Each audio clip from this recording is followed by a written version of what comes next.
Nací en Guareña. En Guareña. Mis padres son de pueblo de alrededor, pero yo nací en Guareña por circunstancias de la vida de mis padres.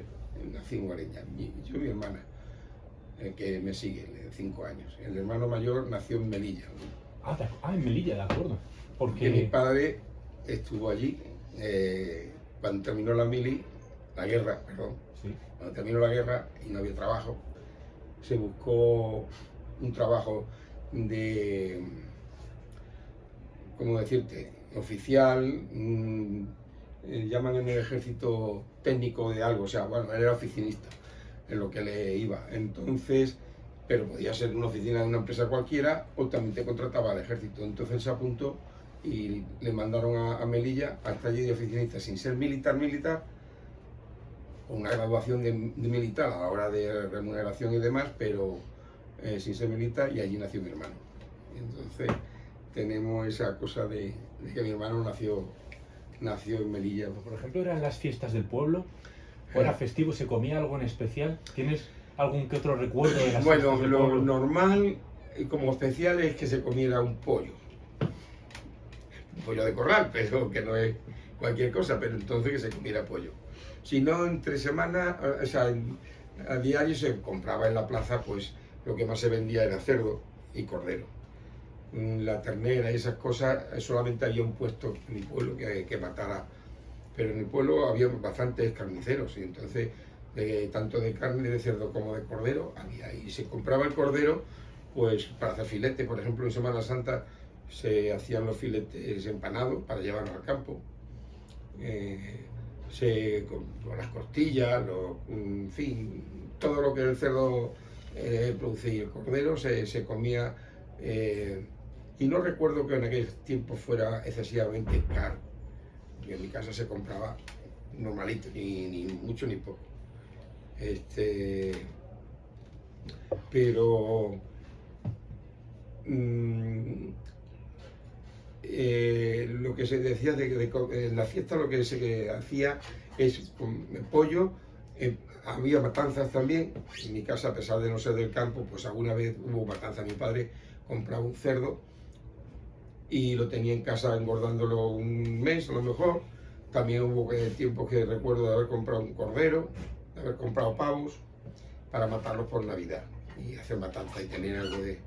Pero era un poco arriesgado. Hay gente, bueno, quien tiene campo, que puede darle de comer al cerdo sin tener que comprar mucho pienso, pues porque si no te sale un poco caro el cerdo. La cosa está del cerdo es que tenga mucho que comer de las casas donde puede producir mucho desperdicio o tengan campos y demás. Te crías en Guareña y antes de venirte, porque te vienes a Madrid en el 67. En el 67, pero en el 65, 61, 62,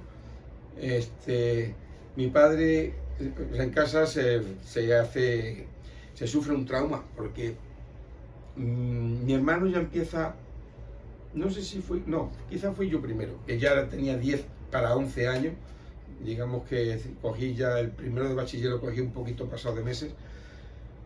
Mi padre que yo hiciera bachiller. Mi hermano, que era un tío estupendo, listo como él solo, el profesor decía: tío, usted es un hijo que se aprende lo que sea enseguida, o sea que no quiere estudiar. Y era muy amigo de...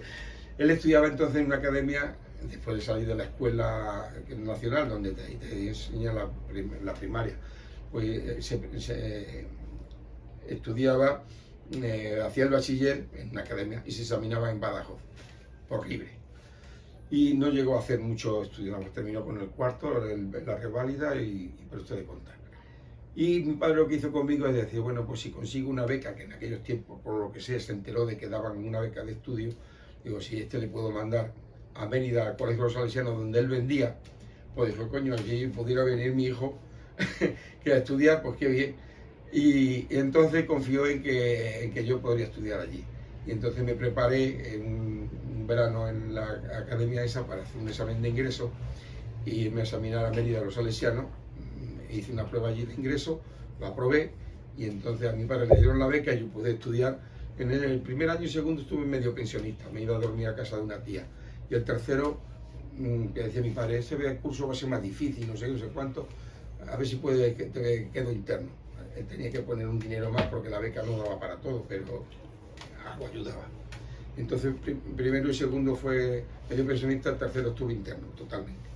En vida de colegio de curas, que por la mañana lo primero que hacía era ir a misa, hacían la misa, cantábamos, teníamos un cura que cantaba y tocaba el órgano, eso me encantaba.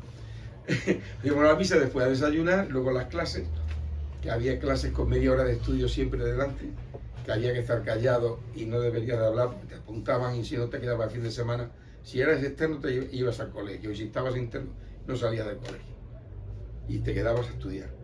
Eso yo ahora lo echo de menos en lo que veo porque es demasiado soltura. Quizás no tanto, pero algo más, porque yo esto no es normal. Entonces, hago los 3 cursos de bachiller y entonces dice mi padre, a todo esto mi hermano empieza a ver que los amigos del pueblo y mucha gente antes empezaban a ir, en los años 60 se empiezan a ir muchos de Extremadura por todos sitios. Y entonces se habían ido unos cuantos amigos ya y entonces decide que se viene a Madrid. Aquí vivía un hermano de mi padre y entonces se viene a casa del tío durante un tiempo, luego ya estuvo con ese otro amigo en una pensión y demás, y se quedó mi padre con mi padre y mi madre y mi hermana sola en la casa, y así. ¿Qué pasó? Que mi padre ya tendría pensando que, joder, parece mentira, era bastante más joven de lo que yo pensaba que era mi padre entonces, pero claro, yo lo veía como mayor. Mi padre pensó que ahí en el pueblo, viajando él, se pasaba muchas calamidades, mucho calor, mucho frío, sobre todo cuando andaba con la moto, porque el pobre tenía reuma y dolía. Ya con el coche fue otra cosa. Entonces decide que se viene a Madrid. Y entonces mi hermano que estaba aquí trabajando, pues le dijo, bueno, pues si le buscó un trabajo de una portería, que eso era un trabajo que para él lo llevó bastante bien dentro de lo que cabe, porque, oye, no había más remedio. Pero no era un trabajo por una persona que había trabajado con lo que estaba trabajando. Hasta que consiguió luego un trabajo de eso y así se jubiló. El pobre se jubiló ya haciendo una cosa de oficina que más le gustaba. Lo que pasa es que la vida es así, a los 5 años se murió. Estuvo jubilado a los que 5 años, con 70 años se murió. Pero bueno, eso... Y es lo que nos hizo venir aquí al pueblo, que él decía, bueno, o sea, está allí el hijo, este está estudiando, pero el día de mañana ¿qué va a pasar? Bueno, yo en mi pueblo veo que la gente allí funciona, ha crecido bastante el pueblo y hay trabajo para muchas clases de cosas, o sea que si me hubiera quedado, pues igual me hubiera desenvuelto igual, pero o hubiera estado a lo mejor en Don Benito, en Mérida, la gente ahora, hoy día, trabaja en muchas cosas y están fuera, van con coches y con motos a todos los sitios, no sé. Pero aquí nos trajeron y la verdad que gracias a Dios Madrid, con ojo también porque me he encontrado siempre muy a gusto con la gente que he conocido, con los primeros amigos, los siguientes, los compañeros de trabajo. Y aquí nos ha cogido. Claro, porque tú te haces socio en el 78. En el 78 del Hogar Extremeño. Porque trabajaba aquí en Jacometrezo y salíamos a desayunar y un día pasando por aquí estaba el portal abierto y veo lo que hay ahí, el resto de las empresas que están en el edificio, veo Hogar Extremeño. ¿No? Hogar Extremeño. Yo enseguida subí y enseguida procuré de hacerme socio y ya pues... Bueno, se había pasado, a mí me hubiera gustado haber conocido esto cuando vine a Madrid, porque entonces, bueno, conocí enseguida, tuve amistades del barrio, con los amigos que todavía mantengo de siempre. Pero me hubiera gustado cuando vine aquí, que me hice socio, de haber encontrado gente del pueblo, gente conocida, como ha pasado con la mayoría, que se han conocido y se han hecho aquí novios y todo. Pero yo no encontré aquí nadie, solamente venía... cuando me citaban, que me mandaban a mí el programa de tal, pues hay reunión de cambio de asamblea, de cambio de presidencia, de lo que sea, o para tratar algún tema, y si yo podía, pues venía a comprar lotería por Navidad y para esto de contar.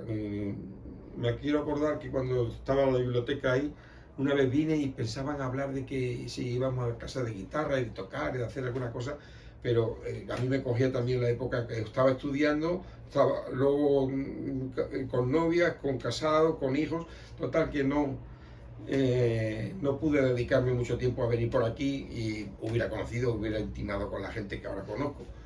Me dedicaba más a mi trabajo porque yo he seguido trabajando y estudiando, haciendo oposición, he sido funcionario y ya en los y solamente ya en el año poco antes de separarme, en 1998-99, me parece que vine una vez a comprar lotería y me dijo uno que estaba tocando el acordeón: oye, ¿tú no sabrás jotas y no sé qué? Yo, sí, toco la guitarra. Pues sí. Hombre, pues es que necesitamos para una guitarra porque vamos a tocar en Getafe, me parece que era una actuación y necesitaban más gente. Como siempre he adolecido, bueno, no siempre, aquí hay fotografías de ha habido un grupo bastante nutrido de tanto de instrumentos como de bailes, como de canto y demás. Pero bueno, y entonces yo, pues sí, estoy ahora con otro grupo en Moratalá, donde yo he residido ya de casado. Digo, y estoy también tocando misas extremeñas y contando jotas. No me digas, sí, pues nada, pues entonces esto es para ti. Y bueno, estoy ya en ello. Y entonces me puse con ello y empecé a pertenecer al grupo Nuestra Señora de Guadalupe con ellos. ¿Desde el mismo año en el que te hiciste socio? No, de eso lo he perdido. El 78 hasta el 1998 venía esporádicamente. A partir del 98 es cuando ya empecé con el grupo y desde entonces prácticamente no lo he dejado. He estado con el grupo, con lo poquito que quedara de grupo he estado.